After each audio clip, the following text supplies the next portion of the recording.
ยานางบททิพย์พีนี้เป็นที่สามซ้ายกว่า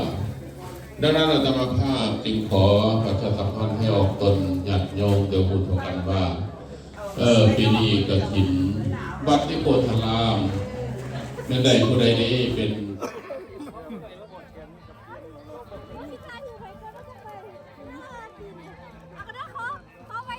โอ้พ่อเรื่องล่างคนละคักนะพ่อเรื่องล่างมาปัดตัวทาง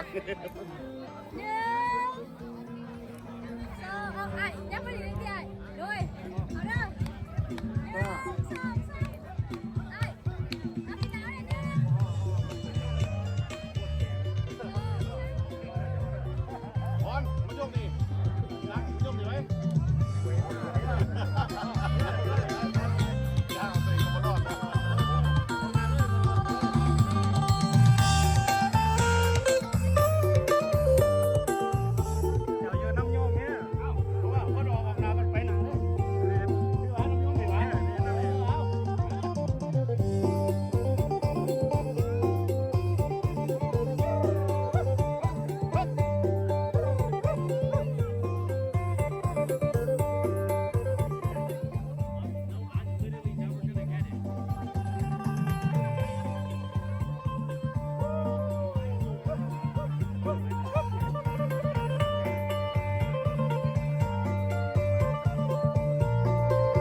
คือสัพพะเท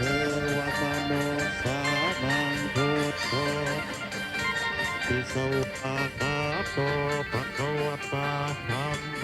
สัตติปิโกอาคาริโกเอหิปัสสิโกโหทิโกปัจจังตังเวทิตาโพวิญโยเอหิปัสสิปันโนภวโตสาวกสังโฆปุถุปฏิปันโนภควโตสาวกสังโฆญาญาปฏิปันโนภควโตสาวกสังโฆสามีจิปฏิปันโนภควโตสาวกสังโฆญาติทังกตาริปุริสังยุตานิอัฏฐาปุริสังภุคลาเอสัพพะวะโตสาวกสังโฆอาหุนายโยปาหุนายโยทันตินายโยอันเทริตาลังโยอนุตตรังปุญญาเกตังโลกัสสา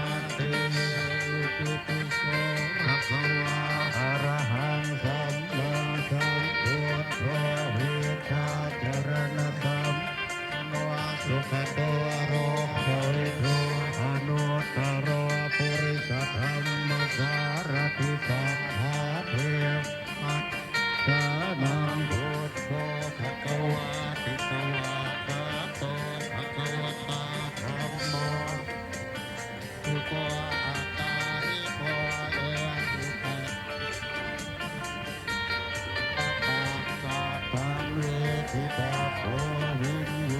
หิติสุปฏิปันโนภควโตสาวกสังโฆ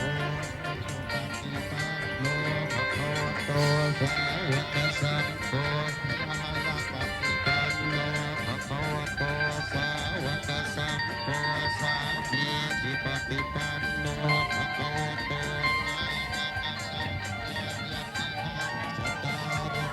สัยุคานิหาภปุริสบุคลาเอ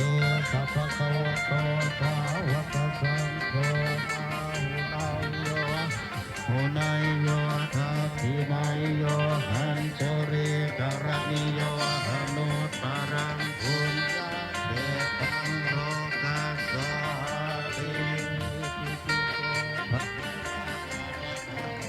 มาสัมพุทโธวิชาจรณะสัมปันโนสุขโตโรกวิทูสัมโอตโรปุริสธรรมสารติสัทธาเทวมนุษย์อานังโกโตภควาติสวากขาโตภควตาธัมโมสันติติโกอาตาริโกวิปัสสิโกโสปนายโกปัจจตังเวทิตาโพวิญโยหิติสุปฏิปันโนภควโตสาสังโฆโอโชปฏิปันโนภควโตสาวกสังโฆสามีจิปฏิปันโนภควโตภคสังโฆยติทังจัตตาริปุริสยุคานิหัตถปุริสปุคลาเอสาวกสังโฆหุนายโยปาหุนายโยโยหันจริกรหิโยหนุตรังปุญญาตังโลกัสสะติอิติโสภะคะวะอะระหังสัมมาสัมพุทโธวิชาจรณะสัมปันโนสุขโตโร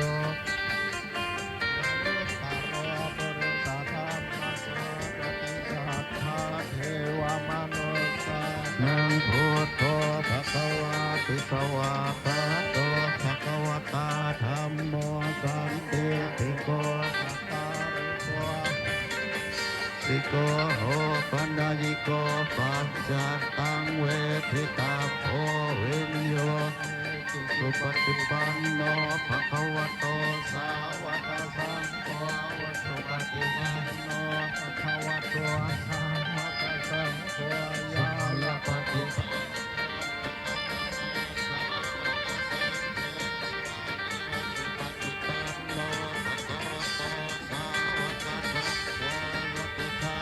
ตาริปุริสายุ